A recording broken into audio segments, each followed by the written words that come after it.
And before those videos go online, you run them through a quality gate. And this is where it actually gets very, very relevant. Because once when the list is being created and once before you upload it, you have to run every single video through the following questions. And as a disclaimer, I will say you have to be perfectionistic about it. This standard on IG is so monumentally high, you won't be able to compete if your videos don't have all of these points. And I'm going to run through those. So first of all, attractiveness, right? Does the creator just look objectively attractive? And even though you're watching OFM videos on YouTube right now, I will still assume you are into women and you know what an attractive woman is. I don't have to explain that. That's very common sense. Same as with emotions and engagement, right? Does this video bring out emotions? Do we give people ammunition to actually comment on it, engage with it? Am I hooked from the first second? Am I hooking people? Am I expecting something or am I getting curious? Authenticity as well. Does the creator look real or does it look like she's scamming, like she's pretending to be someone? Because people hate that. If the viewers see that you're pretending to be someone that you aren't, they're not going to give a fuck. They're just going to ignore the entire video. Proof of work.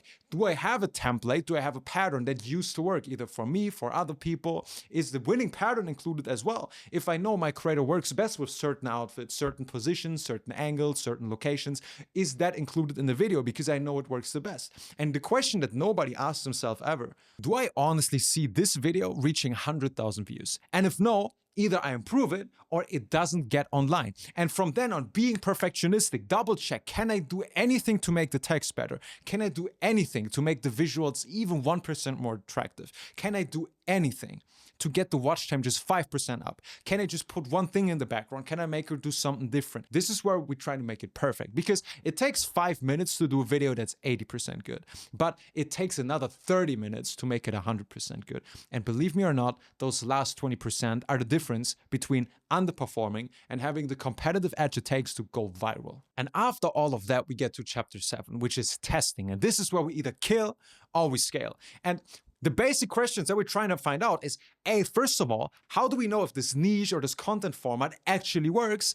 And we want to constantly test it and iterate it even more. And this is where the famous buzzword comes in. This is where trial reels become important because their job is not to give you millions of views. It's going to end up happening, but this is not our main goal. The main task between those 2 to 4 almost unedited trial reels per day is not necessarily views. Our job with those and what we're trying to get is information. We want to test stuff. This is what we're actually trying to get across because a reel that we're editing perfectly with like a perfect hook, whatever, that takes hours, but posting trial reels costs us minutes. And trial reels are the cheapest way to test formats, the test hooks, outfits, sounds, because most of what you learn comes from this. And there's a very important checkpoint that we're going to talk about now. And I'm just going to run you through 7 days of trial reels so you know exactly where to end up at. Because in the first 1 or 3 days, we just want to run content in the niche. We want to be hyper specific, right? We just want to do stuff that works in there. We're just trying to get very, very basic in the beginning. And on day 3, this is where we reach the first checkpoint. For example, when we test a new niche, after the 3rd day, we can try to already kind of get an impression, like, is there potential in this niche? Does the model look credible? And if we're not entirely sure, now we can already make adjustments. We can make the hooks a bit better, use a different setting, use a different angle. And on days 5 to 7, we can go into the sub niches, right? Now we find out, okay, which type of niche pulls. Even in the volleyball niche, there's different niches. So even in the football niche, for example, right? If we're trying to do football content, cool. There's the creator that is a football player that talks about playing football. There's one that's just a TV presenter. That's one that's like training with the team. There's one that's just a fan. We can test all of these different angles, even like a trashy version where she's just doing dumb jokes. So it can be the same niche, but there's 3 different types of videos. And usually at least one of them is going to pop massively.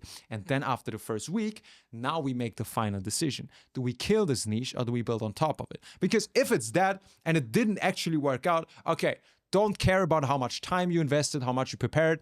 If it didn't work, you're not going to do it. But if you see the results and if it's working, now we need to understand, okay, what worked? How did it work, right? And then we can go to chapter 8 in the next one and we can decide, okay, we need to make a decision because maybe it could have worked out if we really tried hard enough. And it's like that with most content formats and niches. You can essentially get everything to work. And this is why you're getting so much different information in the OFM bubble overall, because you can make everything work. The question is not can you. If you're a dedicated businessman and you're a dedicated marketer, you You can pull off almost any niche, almost every setup. But what you didn't ask is how fast can we do it? Because hesitating or moving super slow, figuring it out for 3 weeks, it's not going to put any money on the table. So we want to not only figure out, is this theoretically possible, but can we make this now? Does it work now? Or should we just kill it off? Because fast decisions beat endless optimizing every single time.